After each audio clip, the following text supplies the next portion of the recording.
So, this is the part where I read our presenter's bio, and I always have to do a little paraphrasing because all of our presenters always bring so much, but I am going to, if you'll indulge me, this will lead so nicely into today's presentation. I wanted to read to you, this is taken from Stephanie Quinn's website. Her music education began in the Chicago area at age 10 at the American Conservatory of Music. Stephanie is a direct musical descendant of Clara Schumann through her teacher, William Browning, protege of Carl Friedberg, who was Clara Schumann's finest student. Stephanie later received the Eastman School of Music Merit Scholarship to pursue a double major in violin and piano, focused professionally on violin, and continued at Juilliard with Felix Golomir. She would then perform with the Philharmonia Virtuosi of New York in Carnegie Hall.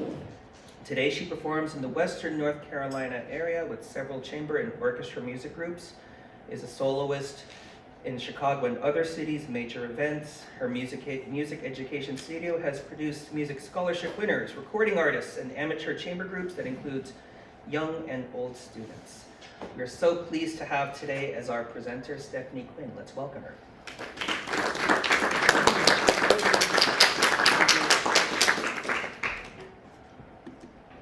Hello, everyone. I just found out today is World Pianist Day. Does anybody know that? Good. Something else new I could tell you. What an auspicious date. I'm really glad that we're together here today. And before we begin, I have just one small request. Since the music will be woven throughout the talk, I'd like to ask that we hold our applause until the very end. That way we can let the music linger in the air and stay with its feeling as we move through the story. We'll be listening to two performances by two of Asheville area piano form's finest. And I'd like you to stand for an applause now, please. Polly Feitzinger and Sharon Edwards.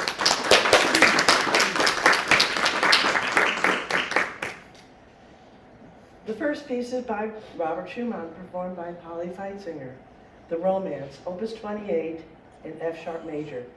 It was composed just 1 year after the end of the story I'm about to tell. It was in 1839 when Robert proposed to Clara Wieck and presented this tender piece to her as a Christmas gift, a musical gesture of his love.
It's June 2023 and I'm scheduled to join a chamber orchestra tour in Europe.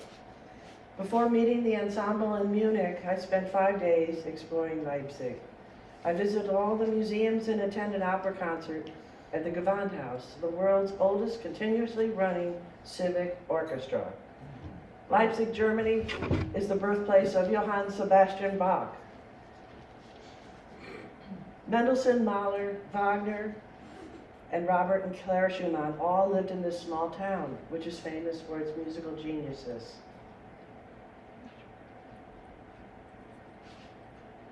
This is the exterior of the here's the exterior of the Schumann House. It's built in 1838 in the neoclassical style.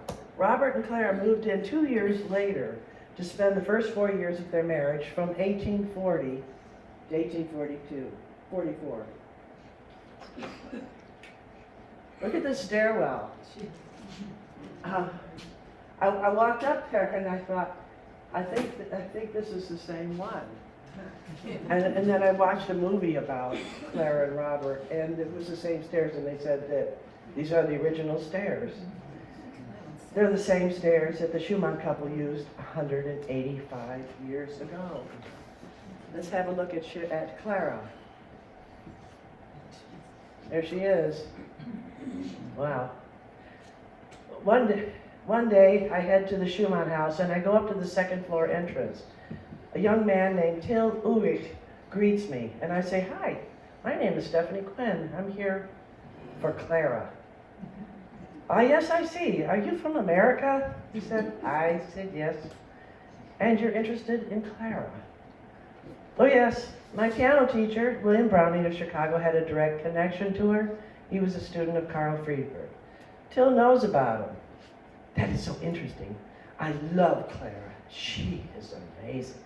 He emphasized the word "she" because her husband Robert was the famous one. I can tell from his voice that he is fascinated with Clara. Till keeps avoiding eye contact with me, looking down at the ground. I focus on my sandals, questioning whether I stepped into something gross.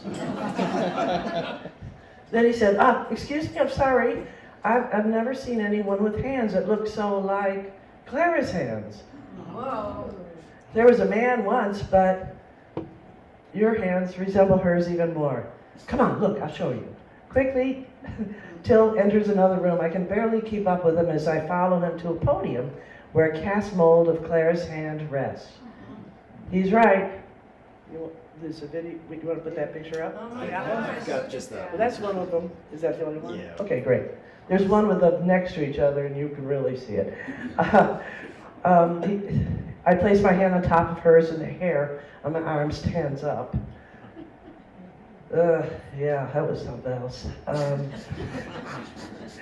And let's see a picture of a portrait of Robert. They were 9 years apart in age. And the next image is a three-dimensional portrait of the Schumann couple, and the artist was very famous in his time. Till told me that he read that when Clara and Robert posed for it in the studio, they got into a huge argument about whose head should be in the foreground. The big question they often fought over was, who was more important, the composer or the interpreter? Robert thought since he created the music, he should be in front, and Clara insisted that because of her performances, his music had an audience. This time, he won the argument, but Clara's portrait appeared on the German Deutschmark under bill from 1989 to 2002.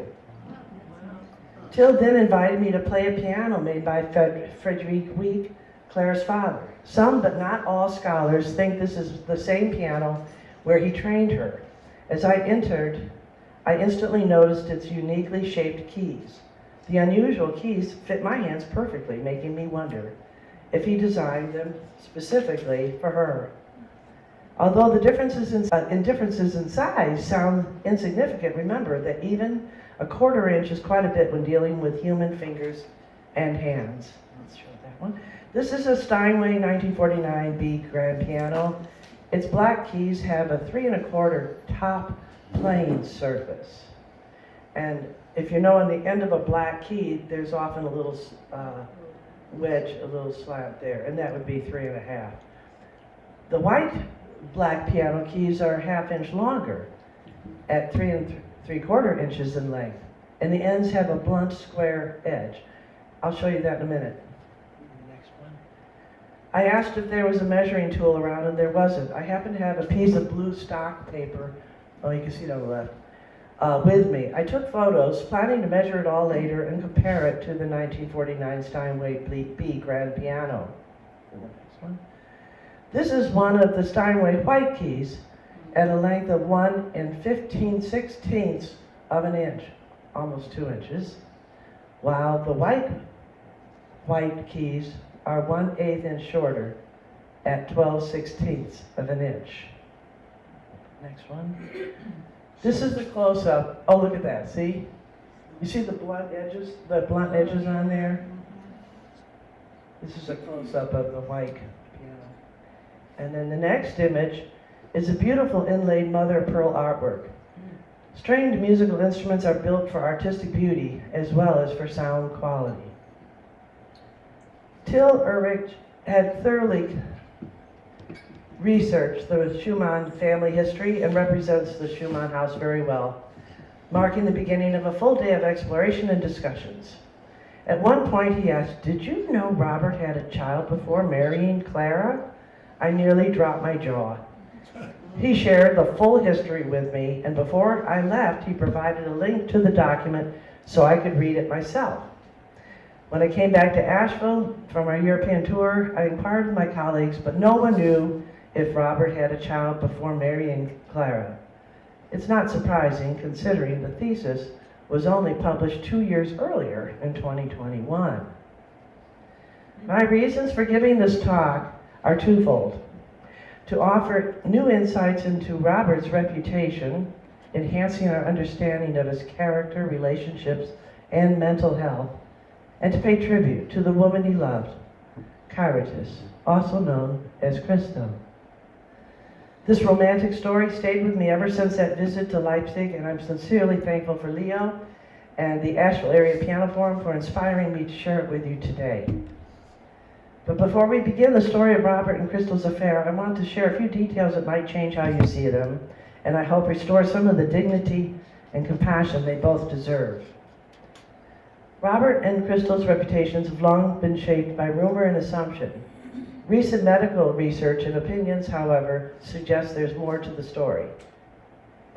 Quote, in Robert's first known diary entry about Christel, he mentions having a painful wound after being with her. I suppose this is why she was blamed for many years of infecting him with syphilis, which led to his mental derangement and early death. Medical knowledge has advanced much since 1856, when Robert Schumann died at the age of 47. Dr. Uwe Henrik Peters, who was the longtime director of the nerve clinic at the University of Cologne, writes in Explanations on Schumann's Endenich medical report that when considering the cause of the pain in Schumann's limb, he concluded that Schumann contracted genital herpes, which can be very painful but is not a serious illness. Dr. Peters says this about Christel, quote, one probably does an injustice to the much aligned or pitied Schumann friend Charitas in Schumann literature, depending on one's point of view, by implying that she infected Schumann with syphilis, which she could have only have contracted through sexual contacts with other men, end quote. There's detailed research about Robert's mental illness listed in my bibliography sources that I'd like to summarize for you. Leipzig psychiatrist and neurologist Paul Julius Mubios, I practiced these, believe me, I get 2 pages of these, was the first to study, I apologize, Polly, that he died of progressive paralysis and brain suffering caused by syphilis. However, when he learned of Schumann's sharp memory and creativity until his final years, his opinion changed. Notably, the handwriting in Schumann's last letters from Endenich mental hospital, where he spent his last 2.5 years, is even neater than some earlier ones. To Möbius, though, the writing appears conspicuously emotionless, and despite Schumann being separated from his family a long time, there are hardly any signs of longing or pain. In 1906, Paul Möbius noted in his footnote 71, page 33 about Robert Schumann's illness, quote, he writes as if he were on a summer retreat for a few weeks, and apparently has little concern for the future either. In contrast, he lives in the past, reminiscing about this and that, and apparently quite well oriented in the process, end quote. At that time, the diagnosis was premature dementia, a term which Swiss psychiatrist Eugen Blila replaced in 1911 with the term schizophrenia.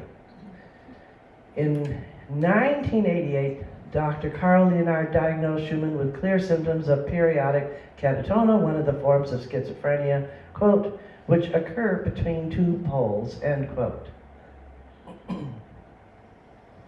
In 2006, drawing on numerous sources, Berlin neurologist and Professor Roland Schifter supported Leonard's diagnosis and period of periodic catatonia. Schiffer, who wrote several biographies of notable Romantic era figures, summarized, the diagnosis of schizophrenia can be considered largely certain in Schumann's case. Syphilitic progressive paralysis can be ruled out, end quote. We now know that Robert didn't get syphilis from Christel or anyone else for that matter, only a temporary condition we now call genital herpes. After more than 100 years, Christel has finally been vindicated. And now, finally, in 2009, Dr. Uwe Hendrik Petters, who wrote Robert Schumann, The Melancholic States of Mind and Creative Power, made a very compelling statement. One might even say it's provocative. On page 119, he writes, quote, recently, Schumann scholars had also suggested that the composer was not mentally ill at all, end quote. Take a moment and let this sink in. Not mentally ill at all. Schumann spoke of visions, angels, and inner voices. What of it? Composers hear music in their heads, why not voices? Robert felt that they inspired some of his greatest works. During Schumann's lifetime, could he have said or done things that taken out of context might have been mistaken for mental illness or insanity? To truly understand any artist, especially one as complex as Schumann, we need to understand the context. But some artists give us that context directly, others leave us to search for it hidden among the sounds of the musical notes. Now think of some brilliant and creative people, artists you might have known or read about. How about some avant-garde performance artists? Let me give you an example of an artist who did something many people would consider crazy. However, in the full context, he definitely is not. Has anyone here heard of a very important contemporary artist, Wafa Bilal? Anybody? Oof, it's amazing. I just found out about him. He was formerly a professor at the Art Institute of Chicago and now an art professor at NYU, New York University. Be sure to note this and examine his work. It's spelled W-A-F-A-A-B-I-L-A-L.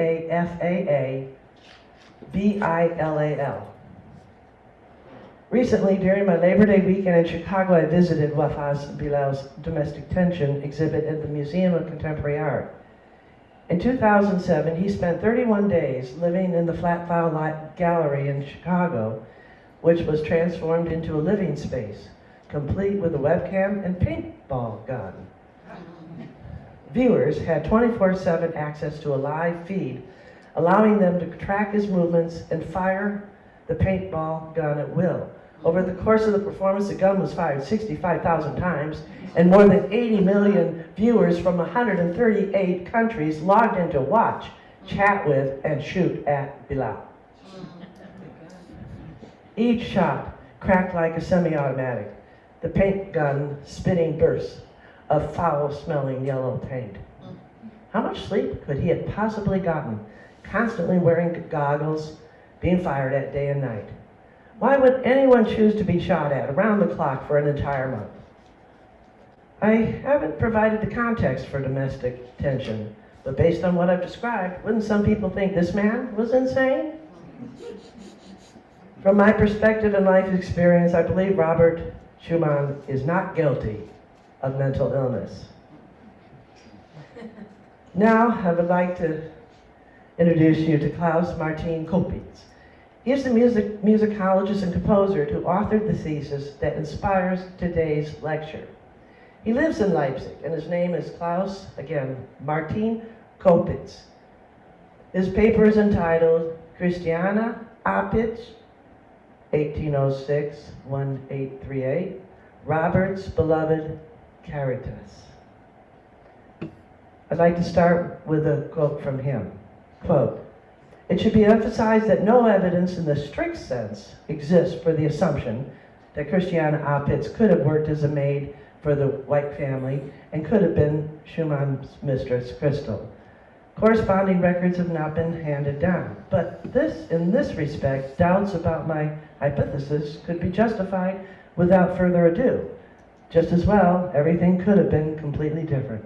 However, the thesis is consistent in itself because it does not contradict the surviving sources about the Weick family or about Schumann, but rather is based on and complements them, especially regarding the question of who could have been Schumann's illegitimate daughter. I see no other answer than the one offered here. If Christel and he indeed had a daughter together, and this child was born around January 5th, 1837 in Leipzig, as Schumann confided in his diary." End quote. Back at the Schumann House in Leipzig, Till Urich told me that when Robert was 11 or 12, he told all his friends he would become a world famous one day. It's my impression that Christel was protective of Robert, perhaps because she was 4 years his senior. She believed his contribution to the world of classical music would be largely significant. When she became pregnant, she did not doubt that the child was Robert's, but she kept it a secret. That being said, I believe she wanted their daughter to someday learn who her biological father was. As you listen to the story, you'll see that Christel left a trail of breadcrumbs, I think, hoping that one day someone would discover it and their daughter would be proud of who she is, the firstborn of Robert Schumann. If you got pencils, keep them sharpened and ready to jot down anything you suspect might be a breadcrumb. Honestly, I just found a new one a few days ago. Robert and Christel's story, his 8-year story, begins in 1830. So here we go. In the summer of 1830, when Robert was 20, he decided to end his law studies in Heidelberg and pursue a career as a professional musician. On July 30th, he asked his mother for her consent, and she contacted Friedrich Wieck, who on August 9th promised to teach Robert so that, quote, within 3 years to become one of the greatest piano players now living, end quote. At this point, had already taught his daughter, Clara, who at the age of 11 was on the verge of a successful career as an internationally recognized pianist. Robert was to become a great composer rather than a pianist. Yet, Weick's instruction and discussions greatly encouraged Schumann's creative work. Schumann returned to Leipzig on Thursday, October 14th, and 2 days later moved into 2 rooms that by chance became available in Friedrich Wieck's family room. It was as though this arrangement that Robert and Clara met, along with a mysterious maid who also lived in the residence. I'll show you.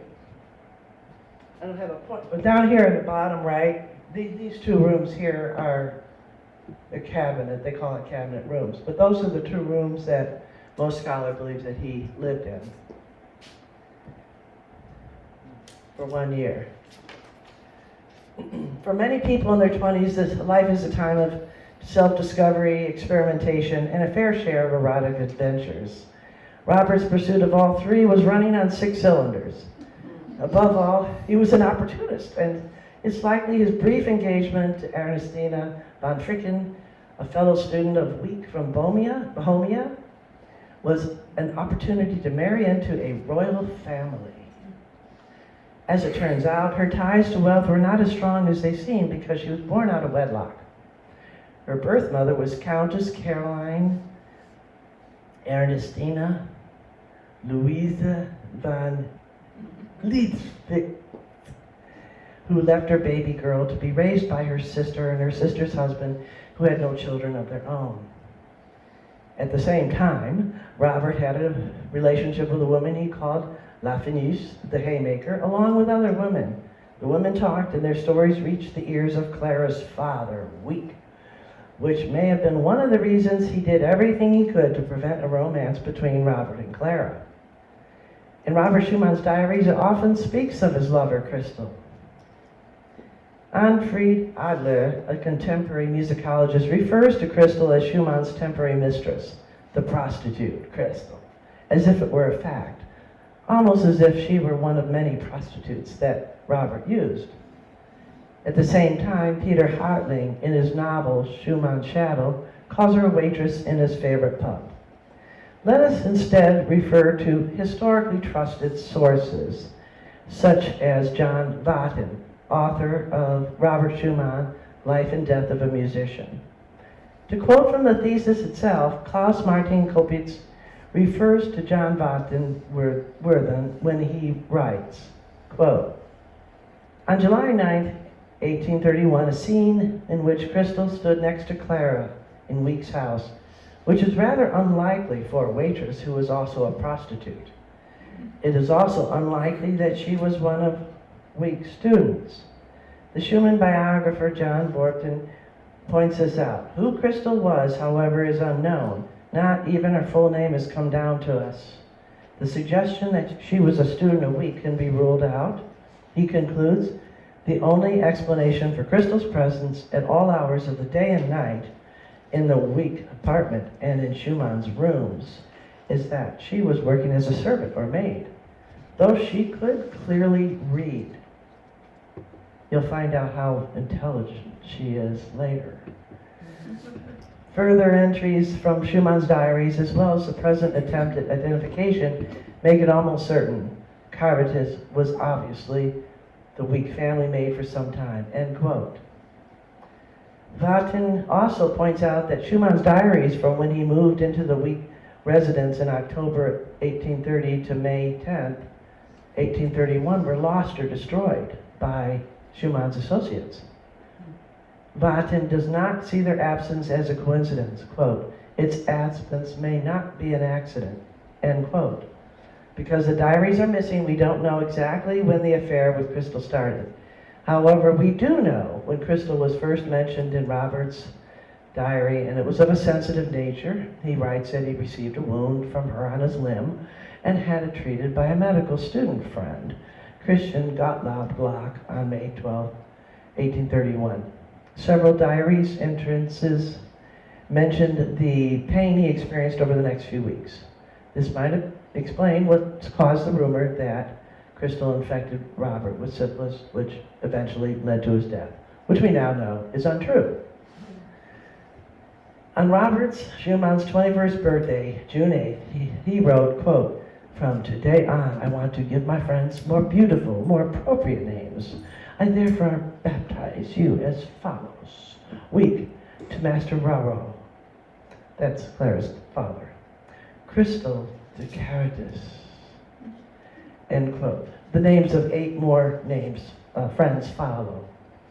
Robert founded a music society called Davidsbündlertanz, which translates to League of David for the purpose, quote, in order to express different views on art, it seems appropriate to invent contrasting artistic characters, end quote. He assigned different names to the various members. In his own literature, Schumann gave her the Davidsbündler name Charitas, a Latin term for charity. high esteem, doing good, and promoting the well-being of others. Clearly, it indicates that he highly values her as he gave her the name Charitas within his exclusive Davidsbündlertanz Society, League of David. Robert ended his one-year stay at the 2 rooms at the Wieck at the beginning of October. He may have left because Mr. Wieck's second wife was pregnant and expecting another child. From then on until his marriage, he lived nearby in another 2-room rental where the new city hall is located today. On October 13, 1831, he quoted in his diary, quote, "Charitas was at once in the new room. She was very sweet and seemed captivated," end quote. Robert sometimes begins entries with "Dear Robert" when quoting a letter addressed to him. From her writing here, as he quotes Christel, it is clear she is far from illiterate, unlike many housemaids. On November 31st, we find, quote, "Dear Robert, does no one call you that anymore but your Charitas?" End quote. Robert's diary entry includes, quote, "She was here today full of fire and passion. We drank a lot, especially Madeira." It probably refers to a Portuguese wine. We now advance a little further into the year of 1832. On May 9th, Robert's diary states, quote, "Sensual stimulation all day, but suppression. Charitas have been gone 9 days." End quote. This suggests to me his erotic longing for Christel. And on May 22nd, according to his diary, his brother Carl and 2.5-year-old daughter Rosalie surprised the lovers. Oops. Quote, "Early Charitas and Rosary alive, embarrassment, heavenly heaven." End quote. On June 13th, he expresses affection for Clara when he writes, quote, "Clara is very sweet. Charitas is coming today." The rascal, isn't he? From this point, for the next 4 years, until 1836, Schumann's diary entries were minimal. This is why we don't know how often or if he saw Christel during his brief engagement to Ernestina von Fricken, a fellow student of Wieck, who I mentioned earlier, and that occurred 1834 to 1835. After that, he turned his attention to Clara Wieck. Schumann's diary entries began again around the same time in February 1836, when Clara's father found about their secret meetings. He strongly disapproved and threatened to shoot him if he contacted her again. The next month, Schumann and Christel resumed their romantic relationship, while the exchange of letters between Robert and Clara continued. Now I want to fast forward 2 years into 1838, when Robert was in Vienna, recalling when and how he found out his lover was pregnant. He wrote, "A gloomy year of 1836, moved from Halagasik to Madame Deviant, sought charity, and the consequences of this in January 1837." End quote. The word charity is the meaning of the name Charitas, so he's referring to Christel. Consequence likely refers to the birth of his daughter. Robert's closest confidant was the merchant's wife, Henrietta Fult, who was born a year after Robert. He called her Eleonora, and his diary entry on October 4th, 1836 reads, quote, "Letter from Leonora with hopes of which I may know nothing," end quote. It is believed that Robert's confidant Eleonora was the one who told him that Christel was 6 months pregnant. Apparently, Christel did not tell anyone else. This is a secret held between 3. If Christel had been open about her affair with Robert Schumann, her parents would have demanded financial support for their child. But she was poor, the eldest daughter of a fisherman, without the financial and personal means to give birth at home, which was the norm at that time. She was unable to afford a midwife and did not know or want to talk to anyone who would have been able and willing to help her.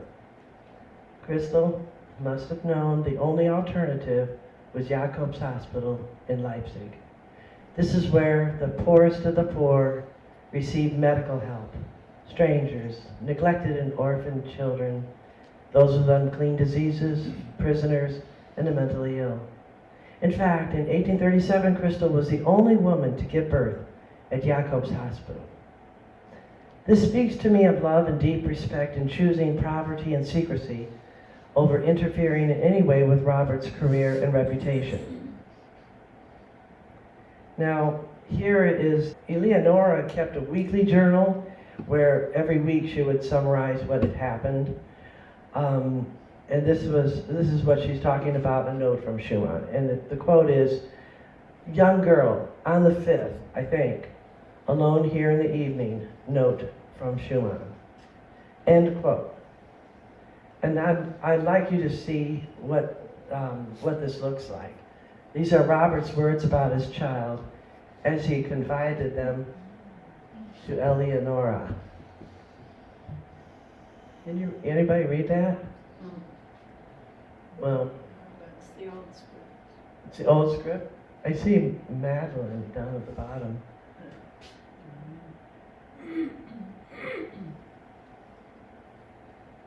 Schumann did not doubt that he was the young girl's biological father, and twice when he visited Christel very late in her pregnancy, he gave her small gifts of silver coins. This was at the end of 1837. Now I'd like to show an image of a chart that we're going to have up here for a while. In the search for birth records in Leipzig linking Robert Schumann to an unmarried woman who gave birth to a girl, we consider that the birth occurred within a generous 2-week window. There were 7 so-called illegitimate children born in Leipzig in January 1837. Since Schumann called his lover Christel, which is a short form of Christiana or Christina, only 3 of those 7 match up. I don't have a pointer, but you can see them. Now, the one born on the 15th at the bottom, Maria Christiana, can be excluded because Robert would not have been more than 10 days wrong on the birthday. And up above, third one down, Johanna Christiana Schäfer provided verifiable information about the father of her baby girl. This leaves the entry underneath that one. Johanna Christiana, daughter of a fisherman from Wielitz, who gave birth at Jacob's Hospital on January 2nd to a girl named Louisa Ernestina.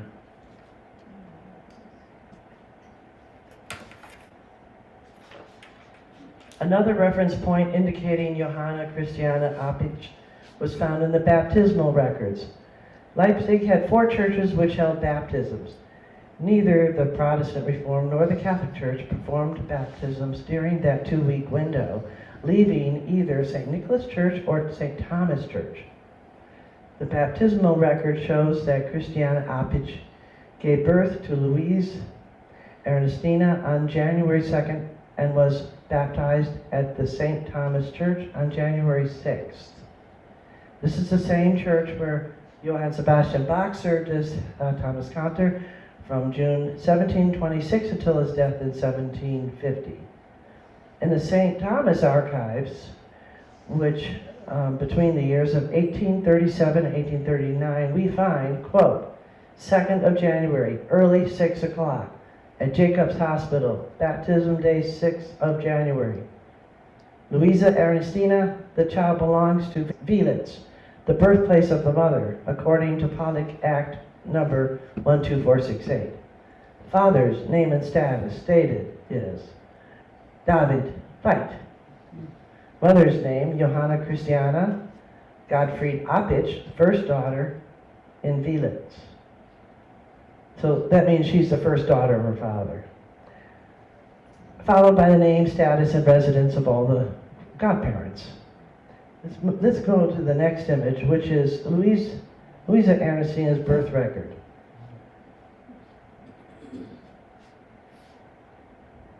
So on the top line, you can see that's where the father's information is on the right.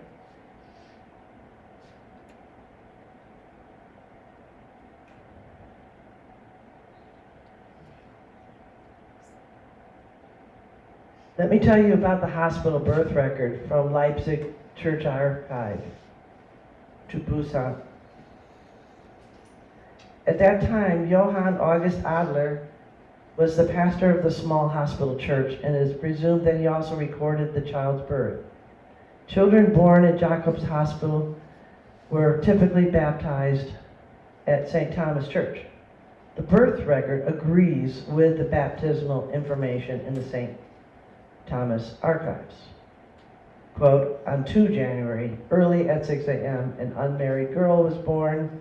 In Jacob's Hospital, girl was born, the 6 baptized and received the name Louisa Ernestina, the father David Weick Hausmann. The mother, Johanna Christina Apitzsch, Gottfried Apitzsch Fischer, in Wielet's daughter. End quote. House.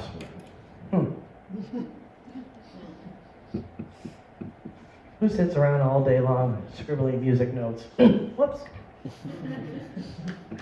What is interesting is that in the original birth record, 4 words were underlined. So this is something. Well, I'm going to now refer to something that she did like right after she had the baby. This is what was entered from what she wrote, and she had certain names that were underlined, and the biggest name that you can see here that's underlined is in the 3rd column on the top, Louisa Ernestina. That's emphasized. It's bigger than all the other ones. In the original, that's 2 of the 4 words that were underlined. Apitzsch, that was underlined. That's her last name. Weick, the surname she gave as father of her child. Louise Ernestina's, Robert's fiance's name was Ernestina.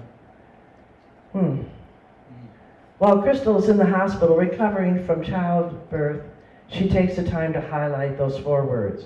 Let's analyze each of the 4 words. We just covered Apitzsch, which is Christel's last name, verified on her own birth certificate. Weick.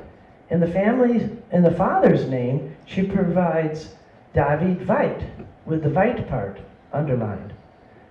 The name David Weick does not appear in Leipzig address books or handwritten citizen registers. He was not born or died in Leipzig, did not marry there, and is not the father of any other children. Therefore, the name David Weick, listed as father, was fabricated. Let us discuss both the names, starting with the underlined one, Weick. Their surname, Weick, could be linked to several people. For example, at that time, there was a medical doctor named David Weick, a nephew of philosopher Moses Mendelssohn's daughter, who had long since passed away. So that's out. Another possibility is that she used Weick to refer to the Jewish banking family closely connected to the cultural elite, hoping her child would receive special respect. Lastly, there's a direct local and current musical connection to Felix Mendelssohn, whose inner circle included the painter Philipp Weick. This breadcrumb could signal that her daughter was somehow connected to music.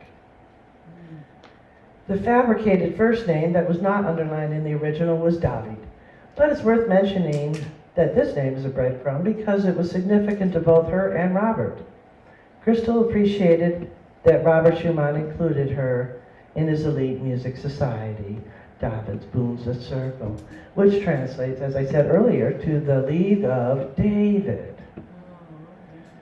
The 3rd and 4th words, which are very large on there and underlined in the original birth record, is of course the name she chose for her daughter, Louisa Ernestina. You may recall that Christel and Robert's love affair was interrupted by his highly publicized engagement to a woman of royal blood, Ernestina von Fricken.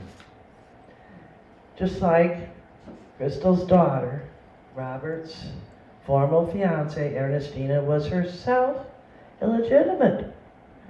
Adopted out of her birth family, she was cut off from her bloodline's privileges, her connection to nobility existing only by birth, not by right.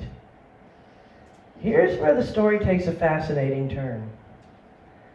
Robert's fiancée's birth mother was Countess Caroline Ernestina Louisa. I wouldn't be surprised if Robert told Christel that his engagement to Ernestina was a matter of ambition, a way to climb the social ladder. But when he learned Ernestina would inherit nothing, he ended the engagement and returned to the woman he truly loved, Christel. So, Christel named her daughter Louisa Ernestina, the mirror image of Ernestina Louise, the very name of the countess who gave birth to Robert, former fiancé. Two breadcrumbs in one, a secret message across generations waiting almost 200 years for us to find. I can almost see her doing it with quiet intention, leaving her clues not in letters or diaries, but hidden in plain sight within her child's name. By naming her Louisa Ernestina, Christel may have given her daughter a different kind of inheritance. Not of wealth or title, but of identity, a name that linked her forever to her lineage and to the man she loved, the great composer, Robert Schumann. The birth record of Christiana Apitzsch, we have an image of that. You want to show that one just real quick. Just to verify that she does exist and when she was born. She died at the age of 31, by the way. And we'll talk about that in a bit. I wonder if she intended to draw attention that she, born as Christiana, was the lover of Robert Schumann, who she called Christel. Again, pointing future historians to the existence of herself. Now, see underneath the 42, it's underlined with red. So this is a close-up of a long ledger. So she had some kind of red pencil, and somebody underlined that, probably her. I'm just guessing.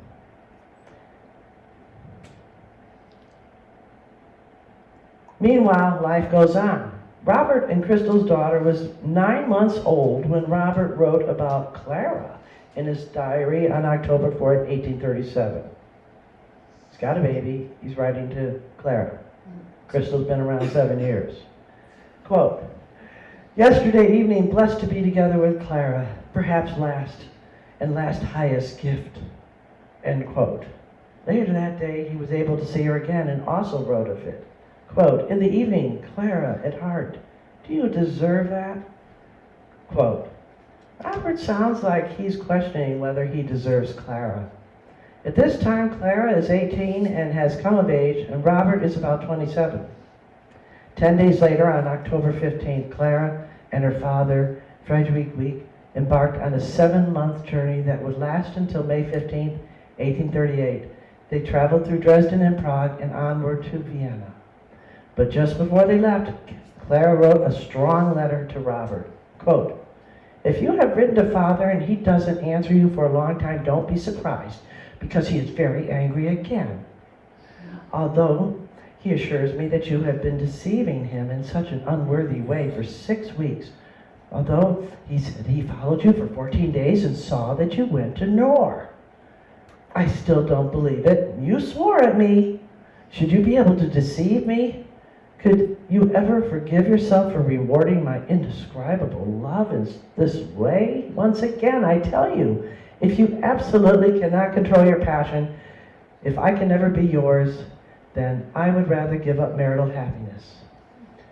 Your love cannot be genuine if you lack enough manly strength to consider it. Consider how a family's happiness can be shattered by such passion. Look at the Stegmeyers. How much unhappier would I be if I didn't share half of their frivolity? So Robert, I implore you, the one thing, don't do it anymore." End quote. I just love this girl. More than a month goes by before Robert writes to Clara, and when he does, he dismisses her blame and disappointment. Clara's mention of the Stegmeyers provides Robert with an example of a marriage ruined by infidelity.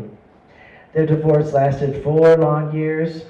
Mr. Stegmeyer, like Robert Schumann, was a heavy drinker. When Clara says, "You went to Knorr," she's referring to Henrik Knorr, who runs a hotel within sight of the Wieck house. Her father could have looked out of the window at any time and seen Robert's comings and goings. There is presumably unsent diary for Clara, in which Robert refers to her father's accusations as, quote, "a lie that one tells you about me, so small and mean, I could not answer you at all," end quote.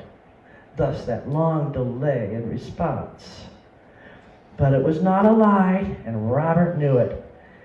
His diary, written in his own hand, mentions 3 consecutive days and summarizes them as, quote, "a sad life," unquote.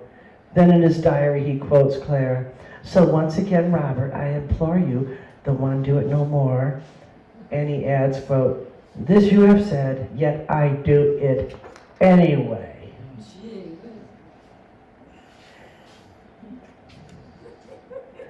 On November 18th and December 27th, Schumann writes about his encounters with Christel, and between them repeats his rebellious remark, quote, "I'll do it anyway." In this music that Sharon will play, this is how Robert Schumann writes of impatience, and it's called Ungeduldig. Ungeduldig. Ungeduldig. What is that in English? From Davidsbündlertanz Opus 6, performed by Sharon Edwards. Impatient. Oh,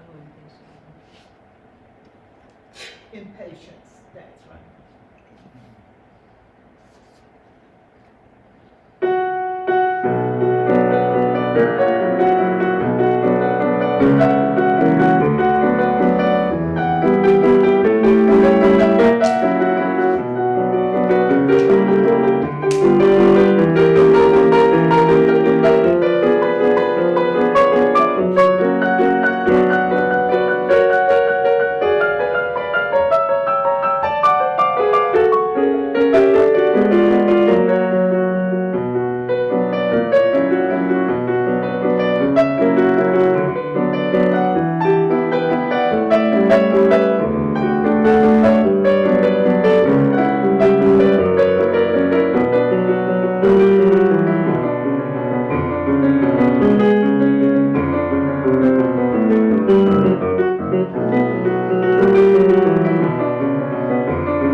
Whom I quoted earlier, offers his opinion.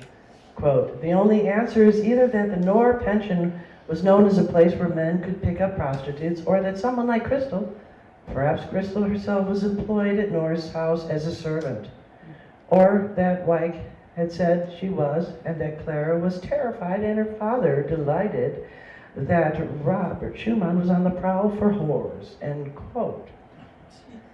There's always the possibility that Weick slandered Robert to protect his daughter. It's not clear from any of the sources what he did at Knorr, whether he visited prostitutes or continued his affair with Christel. The possibility exists that she was the one woman who satisfied all his passions. Klaus Martin Kopitz writes, quote, "Schumann's diaries contain no hint that Christel had any other men besides him, or was even seduced by him." Meaning, Robert Schumann did not seduce her. 4 years older than him, she apparently already had experience when she approached him. She must have known what she was getting into. Tragically, Christiane Apitzsch died when her baby girl was 13 months old, soon after Robert's last visit to see her. There's no record of who reported her death, only that it occurred on February 11th, 1838, at Jacobs Hospital, with the cause of death listed as nerve fever, typhus. This matches Schumann's notes indicating that he had seen her healthy shortly before, as typhus can cause death within a few days. Based on Schumann's notes, the date of death, and the designation made on the death report, it is probable that Christiane, Apitzsch, Christel, and Charitas were truly the same person. Furthermore, after her death, she vanishes entirely from Schumann's diary. This absence suggests the profound loss he must have experienced, having shared an intimate and sustained relationship with her for at least 7 years. Now Sharon will perform Inish from Davidsbundlertanz Inige. Inish. Thank you. Opus 6.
To summarize, the relationship between Robert and Christel, it began sometime before 1831 and continued until shortly before her death in early 1838.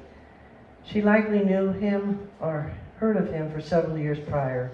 They came from different social backgrounds. She, the daughter of a fisherman, and he, a newcomer to Leipzig, who left law school to pursue a career as a professional musician, living in the home of the renowned teacher, Robert Wieck. Living in the same house also was little Clara, the young piano prodigy. It is no wonder Christel was attracted to the artistic and creative atmosphere, seduced young Robert, and held his interest for at least 7 years. Oh, coincidentally, Christel's birth name, Johanna Christiane, was precisely the first names of Robert Schumann's beloved mother. Christel did everything possible to avoid interfering with his career and reputation by making herself and the child nearly invisible. What a sacrifice she made. There is no record of Robert showing affection or attention to their daughter, although he might have. Let's find out how Robert's world shifted in the wake of Christel's death at the age of 31 on a cold February day. On February 11, 1838, the very morning that Christel, Charitas, Christiane, Apitzsch died, Robert wrote a long letter to Clara, which includes a line, quote, "I have been happier for some time than almost ever before," end quote. When I first read this, I assumed Robert's happiness came from being with Clara. But no, because she was still in Vienna with her father and would not return for another 3 months on May 15th. The very next day, Schumann wrote in his diary, quote, "The girl makes me overjoyed. The letter is important about my earlier life and relationship to Ernestina," end quote. At the end of this quote, scholars have inserted in brackets von Frieken, and, assuming he was referring to the woman he had been briefly engaged to 4 years earlier. But I find that difficult to believe. How could he be overjoyed about that short, ill-fated engagement so long in the past? So who then is the girl? Perhaps the girl who made him so happy wasn't his former fiancée at all, but his child, his daughter, Louisa Ernestina. And maybe those months while Clara and her father in Vienna were a secret time of joy for Robert, spent quietly with Christel and their little girl before tragedy struck. Something else happened between the day Christel died and 3 days after her funeral on February 7th. During these 6 days, Robert composed one of his most famous piano works, Kinderscenen, which means scenes from childhood. It must have been a burst of creativity to write those 30 pieces in 6 days. And by the way, he later reduced the volume to 13 pieces. Until recently, Robert was presumed childless, and this collection of pieces was his own childhood memories. Now it is worth considering that Louisa Ernestina, who brought Robert much joy and happiness, may have served as a source of inspiration and delight for his masterpiece, Kinderscenen. Let us listen to 4 very short pieces from that album composed during Robert's intense 6-day period of creativity. The first one is has a very joyous spirit and is called Night of the Hobby Horse. The next one is called Pleading Child. The third is called Child Falling Asleep. And lastly, A Curious Story.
People often say that when you hold your first child, you feel a different kind of love.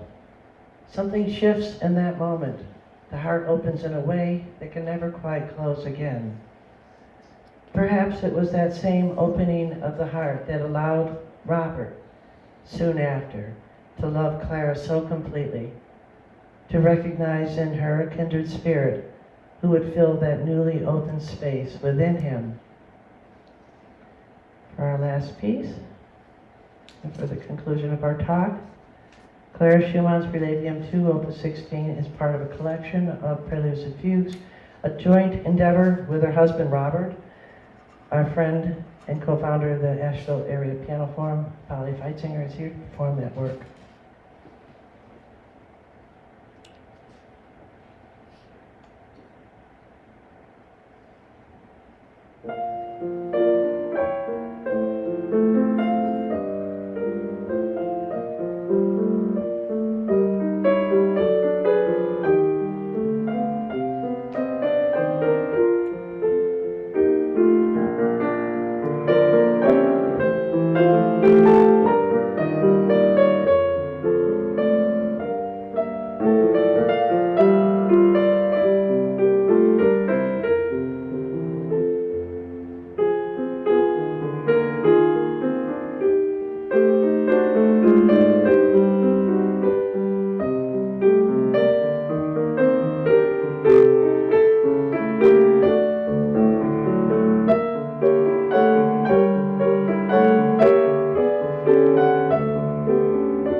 Sharon, come up. Polly, you too. Thank you, Polly and Sharon.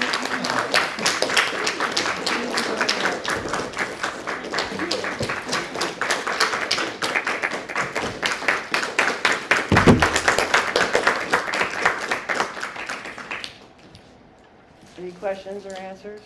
Yes, Virginia? So I had this thought early this morning for some reason, and I thought, why did Clara never get syphilis?